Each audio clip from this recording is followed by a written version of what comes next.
Today, I am happy to be joined by Jennifer Christiaansen. She recently stepped into the role as managing director of Perkins&Will's Minneapolis studio and is one of few women who hold this role within the industry.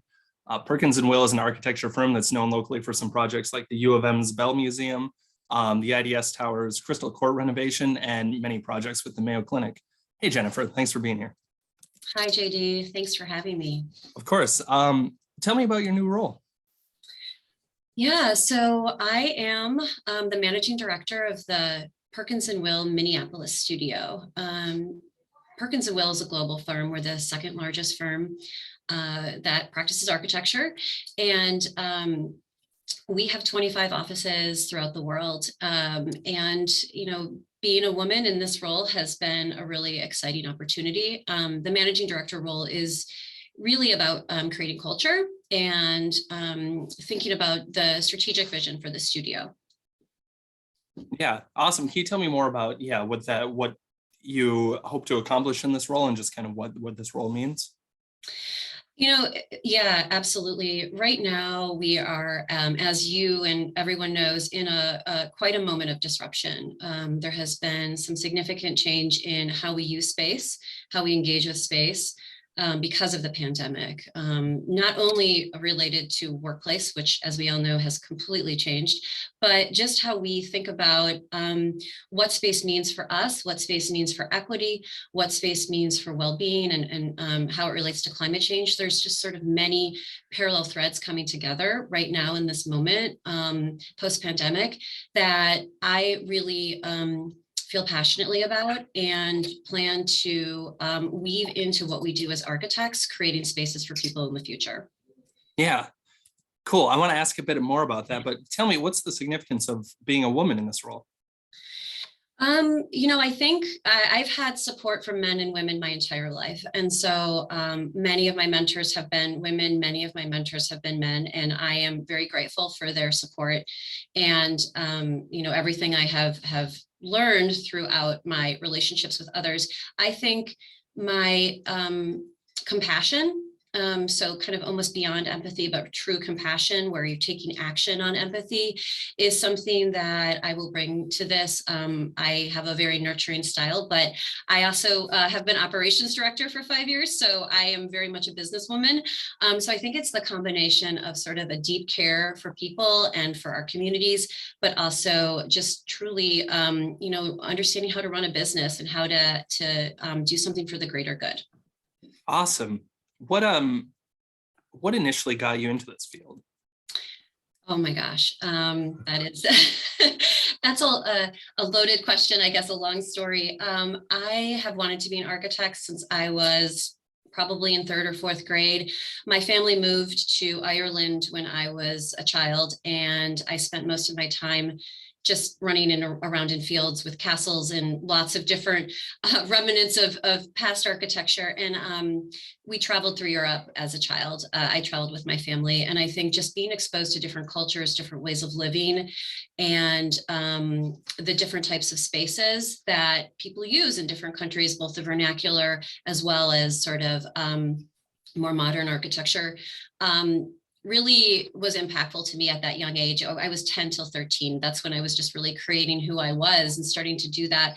I also, as most architects will probably say, I have a aptitude for math and an aptitude for art. And I just really care about people. And those, so those 3 things coming together, just a care for people and spaces, for creativity and innovation, as well as just, the logic involved in architecture, really led me to this. And then that overlaid with my cultural experience really just felt like a fit. And I've been doing this and on the architecture journey since I was very, very young. Yeah, that's really cool. I have never been to Europe, and I'd really love to go simply to see just how cities were built in such a different way than they've been built here. Yeah, and how people use spaces differently. I mean, growing up where the houses are smaller. I mean, I think 1,000 square feet is like the average size of a home in Copenhagen. Just people use spaces differently in Europe. I went to graduate school in London, and it's called the Architectural Association, and the way that the space had kind of grown organically over time to support different studios and different engagement is very different different than sort of higher education here in the United States. So just sort of across the board, how Europeans and different cultures engage with space has always been very interesting to me. Yeah, I even noticed that somewhat with some immigrant communities here, just using space maybe differently than kind of white Americans that were born here, you know? And JD, that is actually a really great comment, and something that I think our architecture profession will be moving towards in the future is sort of the canon of Western architecture being what we always seem to think is the right idea for space. And the reality is there's African architecture, there's South American architecture, there's, Asian architecture that sometimes isn't considered when we're designing spaces, because it's the Western form of architecture that has sort of created in many of our spaces in the United States. So I'm thrilled that you're bringing that up, because I think we're all realizing that as architects, like the way we're educated focuses on a certain style, and we need to start thinking about sort of holistically and globally how we engage with different spaces and where those parameters come from. Yeah, that's really cool. So what are some cool projects that Perkins&Will has been involved with recently? Yeah, well, we are a studio of 50 people, and we have 6 practices. So we're doing work across scales and across typologies. We do planning and strategies work, which is really research into human-centered design. So how do people engage with design projects? And planning and strategies typically works with corporate clients. We have a bunch of confidential clients that I can't mention, but they, we've worked with Microsoft, we've worked with Ameriprise, we've worked with the Twins to really understand what the future of work looks like for some of those larger organizations. So that's really kind of a very data-driven scale of work we do. And then we do landscape architecture. And so we're working on a community center right now for the city of Chaska. We're also working on some master plans and the Upper Harbor Terminal project, which is really exciting in our landscape practice. We also have higher education, and so we do a lot of business schools. We're working with Kent State University to do a brand new business school, and actually they are in a moment of transition. We did the design pre-pandemic, and now that we're coming back, they're having us rethink some of their larger philosophies given what happened over the past 3 years. So that's been exciting for us to continue to work with the client to reimagine given the disruption we've had. We do corporate work and civic work. So we've done work with Land O'Lakes, a bunch of work with Land O'Lakes. We do some work with 3M, so larger corporate clients. And then the last practice we have is healthcare. And so we just finished a big project for Southdale. It's right off of 62. Many folks have seen the new addition there. And we really are focusing on well-being with our healthcare practice. So yeah. Yeah. What does the future of work look like? Oh, I wish I had a crystal ball. Everyone comes to us and asks that because I think everyone wants to know, is it hybrid? Is it remote? I think what we've learned is it's really personal based on the individual organization. And what we're trying to understand is what is missing. So we've started to think about the home as being another component of the workplace. And so what do people not have in their home that they need in the workplace, right? So it's really not necessarily thinking about it just as hybrid, but a space that complements people's homes. And that I think is going to be what workplace will have to be in the future. The home is going to continue to be a place where people do business. And we have to figure out a way to blend workspaces, whether it's a real estate decision on square footage or a design decision based on how many meeting rooms you need. Or a cultural decision based on, is it a place just to have a coffee with someone? We're trying to kind of complement that with the home. Yeah, interesting. You talked, we've been in this time of disruption. What kind of innovation has your company been involved in, or have you seen in architecture and design recently? And you maybe have touched on this a little bit already. Yeah, I think innovation is one of our core values in the studio. So our purpose and mission in the Minneapolis studio is designed for the greater good. So everything we touch, we truly believe is with the purpose of designing for the greater good. And how we work together is also designing for the greater good. Our 5 values that we implement are innovation, and I'll get to that. So innovation and research is actually one of the values we really believe in and work to implement on our projects. Well-being, sustainability, social responsibility, and design excellence. So those are the 5 components that we really work on each of our projects. Innovation, I think, is, innovation can be good or bad, right? You want good innovation. And we really believe that innovation with the climate crisis, I think, is kind of top of mind. So what we've started to do with Perkins&Will is create carbon forecasts so we can understand the carbon impact of all of our projects and communicate that to our clients.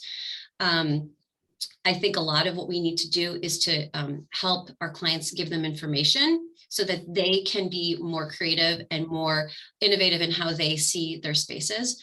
I also am very passionate about equity and justice in spaces. And so I know the AIA nationally has just issued a new attachment to their guides to equitable practice, and it's about justice and design. And we actually have a woman here who specializes in equity in the built environment and how we actually make spaces that make all people feel welcome. So I think innovation from the climate crisis and really from challenging ourselves in how we approach spaces, like as the people we are and how they actually have to serve the needs of many different types of people, is where we're focusing on innovation right now. Yeah. Have you seen a greater demand for more sustainable building? And are you seeing kind of the marketplace responding to this climate crisis? Yeah, yes, absolutely. I think timber frame construction is something that's sort of the hot topic right now that, I think everyone is aware that is very beneficial to this movement forward. Obviously, using timber versus steel and concrete is incredibly helpful for the environment, not only from sort of a production standpoint, but also from the fact that when you have a timber frame building, you're kind of giving back to the carbon issue kind of over the long term. So it's a first upfront cost and a long-term impact. With sustainability, JD, it has been a path and a journey because, Perkins&Will developed, was one of the first studios in Minnesota to do a LEED building with Great River Energy. And we have continued to lead the way with that. We developed the Rely standards. Doug Pearson, our studio, developed those about 6 years ago. Those are resilience standards. So how to make resilient buildings and communities that can withstand trauma. And so we were doing that before the pandemic. So that was sort of the next step forward. And I think now we're in this moment of how do we actually change the types of materials and processes to take the next step forward, which I think timber frame construction is sort of the next big thing right now. Yeah. Great. What most excites you about architecture and design right now? Well, I think there's so much opportunity to really create really creative teams. I think I see the younger generation coming into our studio with so much passion and so much commitment to some of these issues that I've brought up with social responsibility or climate change. And they're in a different moment. They realize that it's sort of now or never, and they feel that they have that energy. And I think tapping into some of that commitment to design for the greater good and really working together, it really excites me. And, I think also on the other end of the spectrum are folks that are, at the end of their career and they have all this wisdom and knowledge, and they are also hungry to do better. I think architects always are people who are learning, who are wanting to create the future for our communities because we create the spaces that people live in. And so I just see a lot of energy of us wanting to come back together after 2.5 years of being apart, learn from one another, and start to really reinvest in our relationships and do great things for our communities again. Yeah, cool. Rising construction costs, kind of on the top of everybody's mind. How is this impacting architecture? Yeah. Well, I think we're kind of starting to see some hesitation, a little bit, but I think that it's also tied to just scheduling and supply chain issues. I think that's what's really been hard for everyone, not only architects, but obviously, I mean, it's been very hard for our clients. It's very hard to have a lease expire at a certain time and need to get into a space and not have materials ready to finish that space. Or, for someone to have the funding this year to do this big, really exciting project, but not be able to get the materials to do it. And so because of that, the scheduling issues have drawn things out. And then now with, inflation and rising prices, we are seeing some hesitation in the market. And I think we're trying to be able to, what we end up doing from a process perspective is we engage contractors early on. And so we no longer go through a typical construction project where it's design and then you bid it and then you build it. It's engaging a contractor from day one so that they can be a partner to help with cost. And so that way we make sure we're analyzing cost regularly, and we have a feedback loop with the client so that they can make decisions so that their budget and schedule needs are met throughout the process. Yeah. Cool. I'm not sure I have any other questions, Jennifer. Is there anything you wanted to add that I didn't ask about? Oh, I guess, yeah. Not really. I mean, I guess I just really feel honored. Perkins&Will is an incredible organization. There are other women that have taken on the managing director role. And so it's been really wonderful to be able to connect with them too. And the great thing about a large firm with lots of very smart people is we are constantly learning from each other. So I know that the Minneapolis studio is going to do great things. And I appreciate you giving me a platform to share this with you, JD. Yeah, of course. Thank you so much. It was great talking to you. Great. Thank you. All right. Take care.